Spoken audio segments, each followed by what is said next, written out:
A couple shot dead in their car.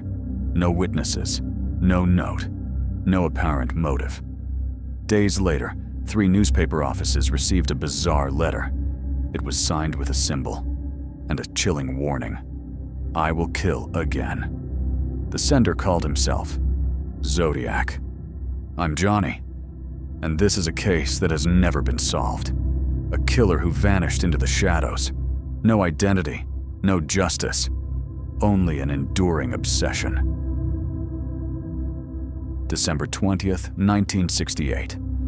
Lake Herman Road, a deserted stretch near Vallejo, California. David Faraday, 17, and Betty Lou Jensen, 16, were chatting in their car, enjoying a peaceful evening of youth. They had no idea that just minutes later, they would become the first 2 victims of one of America's most notorious killers. A witness later recounted, a strange car parked near David's, and then 5 gunshots rang out, tearing through the silent night. When police arrived at the scene, a horrifying sight unfolded. David had been fatally shot in the head, dying instantly. Betty tried to run, but was shot 5 times in the back, collapsing over 8 meters from the car. No signs of theft, not a single note, no clear motive, just murder, and then vanishing into the dark. The young couple was brutally murdered. No witnesses, no forensics, not a single clue to follow. But just a few days later, 3 major California newspapers simultaneously received a strange letter.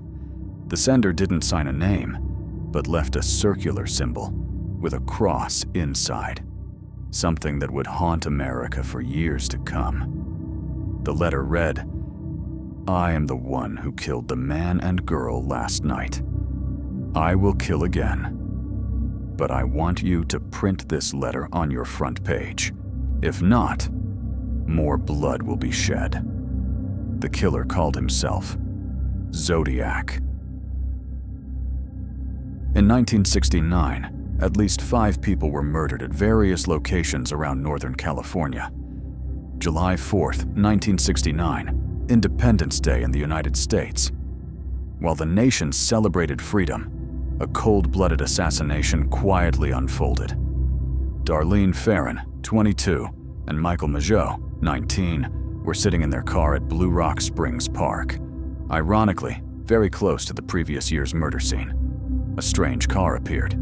It drove up, stopped behind them, and then, unexpectedly, the man inside stepped out. No warning, no questions, just gunshots. Michael was shot 4 times, seemingly dead, but miraculously survived. Darlene wasn't so lucky. She was shot 9 times and died at the scene. But something even more chilling happened about 40 minutes later. Police received a mysterious call from a man with a cold, indifferent voice. I am the one who shot 2 people at the park. I am also the one who killed the man and girl at Lake Herman last year. He openly confessed, but still didn't reveal his identity. He left no trace, only an enduring haunting. September 27th, 1969.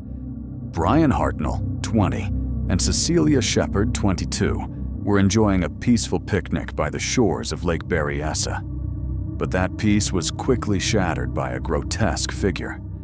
A man approached them, dressed in a black hooded robe, wearing a mask, and on his chest was the Zodiac symbol, a circle with a cross inside. He carried a knife and spoke in a deceptive voice. I'm an escaped convict. I just need your money and car. I don't want to hurt anyone. But it was all a charade. After tying them securely with nylon rope, Zodiac pulled out the knife and stabbed them repeatedly. Brian was stabbed 6 times, but miraculously survived. Cecilia was stabbed 10 times and died a few days later in the hospital. Before leaving, Zodiac left a chilling mark. He used a black felt-tip pen to draw his symbol on Brian's car door, along with the date, time, and method of the killing. He didn't just kill. He signed his name to his crimes, like an artist of death. 2 victims survived, and they described the attacker's face. Yet, no one was ever arrested. No one was charged. Zodiac remained hidden in the shadows, as if he were watching it all from afar, and laughing. Police investigated over 2,500 suspects. They pursued every lead, every letter, every face. But Zodiac was never caught. He vanished, leaving behind a series of unanswered questions and a scar that will never heal in the history of American crime. The last confirmed murder occurred on October 11, 1969. Paul Stine, a 29-year-old taxi driver, picked up a fare in the affluent Presidio Heights neighborhood of San Francisco. The trip seemed normal, but upon arrival, the passenger unexpectedly pulled out a gun and shot Paul directly in the head. Just one shot. Afterward, he took the victim's blood, tore off a piece of the blood-stained shirt, then quietly left the scene amidst the bustling streets. 3 teenagers witnessed the entire incident through a window and immediately called the police. But due to a serious error in the initial description, police mistakenly believed the perpetrator was black. The result? Zodiac walked right past them and escaped.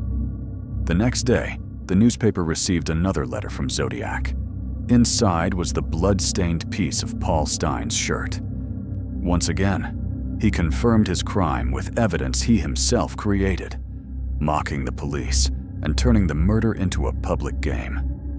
But Zodiac's haunting letters continued to be sent to newspapers until in 1974, as if he never disappeared, as if Zodiac is still alive, free, and walking among us. Numerous theories have emerged over the decades. That he was a mathematical genius, but with a sick psyche. That he was once a soldier, or worked for the government, based on his handwriting, military knowledge, and cryptology skills far beyond the average person. Some even believe Zodiac left the United States and emigrated to Canada to erase all traces. Zodiac wasn't just a killer. He was a provocateur who challenged an entire nation. For years, he sent a series of handwritten letters containing complex ciphers that stumped even FBI experts. He claimed the number of people he killed was higher than the official count, and if the police didn't solve the game, more would die. Some ciphers took over 50 years to crack, and when the final secrets were revealed, the horror only intensified. Zodiac wrote, "I kill people because it is so much fun. It is more fun than games." And in another passage, "When I die, I will be reborn in paradise, and all the people I have killed will become my slaves." I'm Johnny, a pursuer of cases without end. Zodiac, a cold-blooded killer, yet one who loved to play games with the police, with the media, and with society's fear. He left behind ciphers, messages, challenging declarations, but never his real name. Was he a criminal genius, or just the organized madness of a psychopath? I'm not making claims. I'm just reopening questions that seemed buried. And you, who's following this case, do you believe Zodiac is still alive somewhere among us?